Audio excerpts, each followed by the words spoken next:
அனைவருக்கும் இனிய காலை வணக்கம். நண்பர்கள், நிறைய நண்பர்கள் பார்த்திங்கன்னா ரிசல்ட்டு பார்த்துட்டு எந்த கிரேடுக்கு எவ்வளோ மார்க்கு அப்படின்னு கன்ஃபியூஷனாக இருக்குது அப்படின்னு கேட்டிருக்கீங்க. ஸோ உங்களுக்காக தான் இந்த வீடியோ. அதாவது ஓ great, A+, A, B+, BC இந்த கிரேடெல்லாம் தான் பாஸ் ஆன கிரேடு. ஸோ இதுக்கு எந்தெந்த கிரேடுக்கு எவ்வளோ மார்க்குன்றதை இந்த வீடியோவில் பார்க்க போகிறோம். ஸோ மறக்காமல் இந்த வீடியோவை பார்த்துட்டு உங்கள் நண்பர்களை ஷேர் பண்ணுங்கள். இப்போ இந்த கிரேடுக்கு மார்க் பார்க்குறதுக்கு பார்த்திங்கன்னா ரோட்லேருந்து ரிலீஸ் பண்ண பிடிஎஃப்பில் லெட்டர் கிரேட் பாயிண்ட் மார்க் அப்படின்னு கொடுத்துருக்காங்க. ஃபஸ்ட்டு பார்த்திங்கன்னா எஸ்ஏன்னா ஷார்ட்டேஜ் ஆஃப் அட்டனன்ஸு, அதுக்கு எந்த க்ரெடிட் பாயிண்ட்டும் கிடையாது, மார்க்கும் கிடையாது. ரீஅப்பியரன்ஸ்னால் ஃபெயில் ஆன மாணவர்கள், அவங்க 100க்கு 40 மார்க் கூட எடுக்காதவங்க. ஸோ அவங்களுக்கும் கிரேட் பாயிண்ட்டு எதுவுமே கிடையாது. அடுத்து சி கிரேட் ஏற்றவங்களுக்கு பார்த்திங்கன்னா கிரேட் பாயிண்ட்டை 5.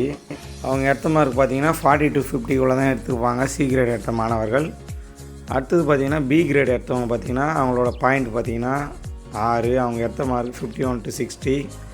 B+, அது குட்டுன்னு சொல்கிறாங்க, அது கிரேட் பாயிண்ட் 7. அவங்க எடுத்த மார்க் 61 to 70. அப்புறம் ஏ கிரேட் எடுத்துகிட்டு நிறைய பேர் நான் 90 மார்க் எடுத்துட்டேன் அப்படின்னு சொல்லி தெரியுறீங்க. ஏ கிரேட் எடுத்த மாணவர்களுக்கு பார்த்திங்கன்னா கிரேட் பாயிண்ட் 8. அவங்க எடுத்த மார்க் 71 to 80. A+ எடுத்தவங்களுக்கு எக்ஸலண்ட்டுன்னு சொல்கிறாங்க. அவங்களோட கிரேட் பாயிண்ட் 9. அவங்களோட மார்க் பார்த்திங்கன்னா 81 to 90க்குள்ளே இருக்கும். அடுத்தது பார்த்திங்கன்னா ஓ கிரேட், இதுதான் ஃபைனல் கிரேடு, டாப் கிரேடு. இது கிரேட் பாயிண்ட் பார்த்து அவங்க எடுத்த மாதிரி 91 to 100. ஸோ இதுதான் கிரேடுக்கான கிரேட் பாயிண்ட்டு மார்க்கு. அடுத்தது பார்த்திங்கன்னா அவங்களுக்கு சிஜிபிஏ எப்படி கால்குலேட் பண்ணுறது, அவங்களுக்கு பர்சன்டேஜ் எப்படி கால்குலேட் பண்ணுறது அப்படின்றத நம்ம இன்னொரு வீடியோவில் பார்க்கலாம். ஸோ இப்போதைக்கு இந்த வீடியோவை உங்கள் அனைத்து ஃபஸ்ட் இயர் மற்றும் செகண்ட் இயர் நண்பர்களோட ஷேர் பண்ணுங்கள். ஏன்னா அவங்க தான் கிரேடு எடுத்துகிட்டு என்ன மார்க்குன்னு தெரியாத முடிச்சிட்ருக்காங்க.